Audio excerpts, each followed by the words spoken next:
It's the start of the growing season outside of Madera, California, the agricultural center of the state and home to thousands of undocumented farm workers.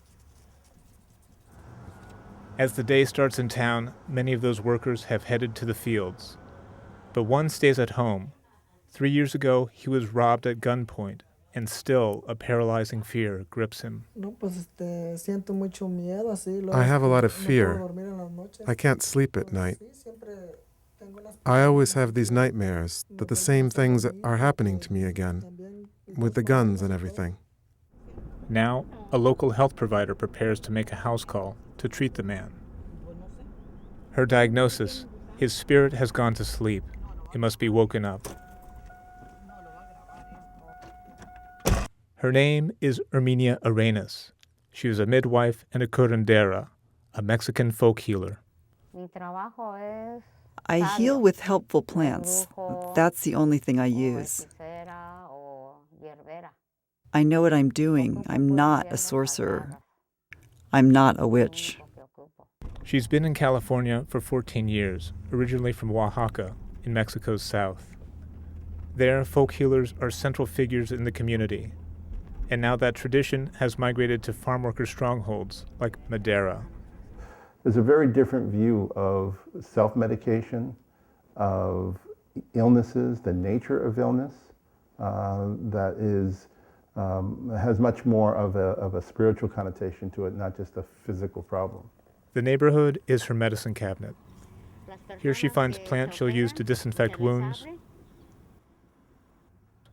Tree leaves that, she says, can be made into a tea to fight diabetes. And herbs used for spiritual rituals. She and others like her provide care for many undocumented immigrants, who, recent studies show, are not crowding hospitals for free care, as commonly thought.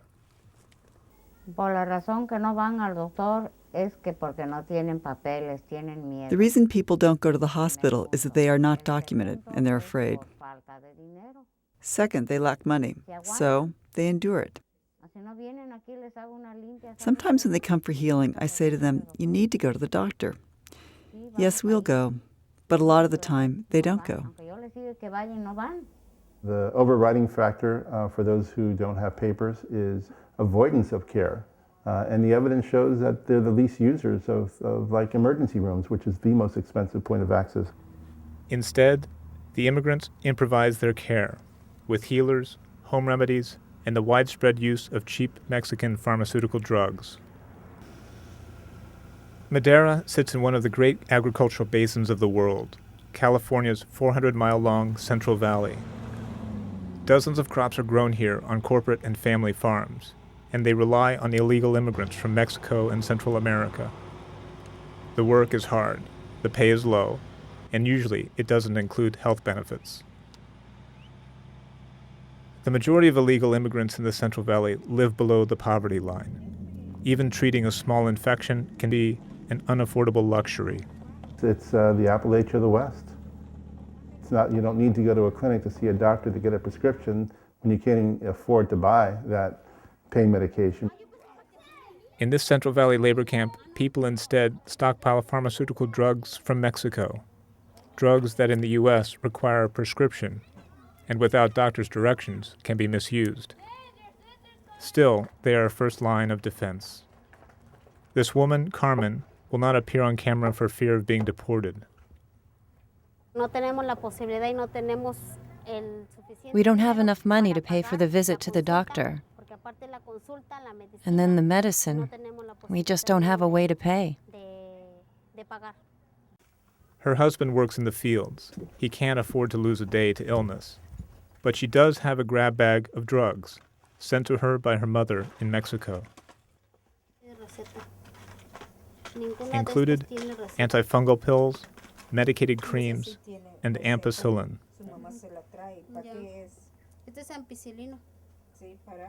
One immediate problem, though. The infection para los oídos y garganta. Her mother's handwritten directions don't include dosages. Carmen's husband will take only one pill when he has a sore throat. Like most antibiotics, this drug requires a course of many doses. Health experts fear that medicating like this could be dangerous. allergic reactions to antibiotics are common, and incorrect use could add to the rise of drug-resistant bacterias. Throughout the Central Valley, there's a thriving underground market in Mexican drugs. Botanicas, the natural remedy stores found in most Mexican immigrant neighborhoods, often sell them. All kinds of remedies can be purchased here. Spiritual, herbal, and direct from Mexico, pharmaceutical. A saleswoman says that farm workers from a local labor camp buy Mexican antibiotics here. But when they come in for drugs, they want something that works quickly, painkillers and antibiotics injected directly. They don't carry the painkillers, but they do have Pangasod, the Mexican brand name for a concentrated form of penicillin given through an IV or injected directly into the muscle. They don't have the money to go to the doctor.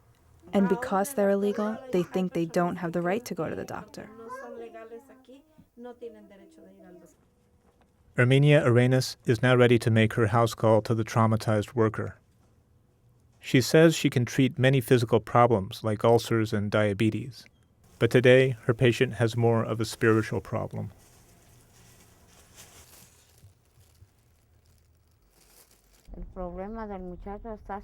The problem with this man is that he gets frightened easily.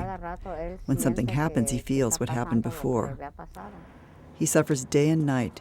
He doesn't have the energy to work anymore.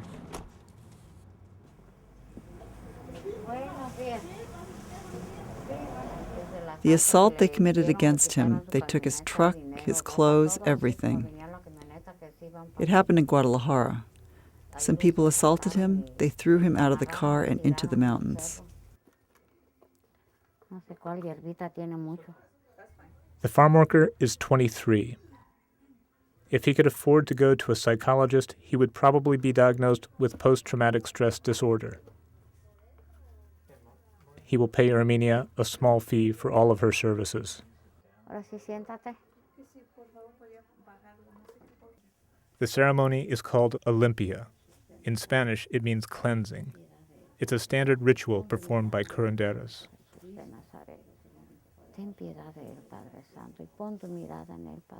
Incantating prayers and rubbing his skin with plants helps Herminia understand what the problem is and helps the healing process.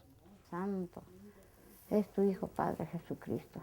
Perdónanos de todos nuestros errores que hembra para sanar su alma y su cuerpo entero, Señor. Es tu Hijo Padre Santo.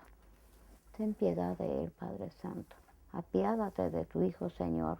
Tú eres el único que viniste a la tierra a dar tu sangre preciosa por nuestros pecados, Señor, y a curar a los enfermos y a levantar a los muertos, Padre. In a later ceremony, she will wash his body with cold water and shout out his name, trying to call his spirit back to life.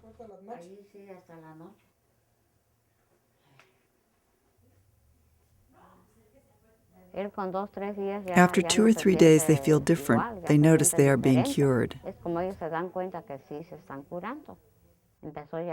They will no longer be afraid. They won't feel dread.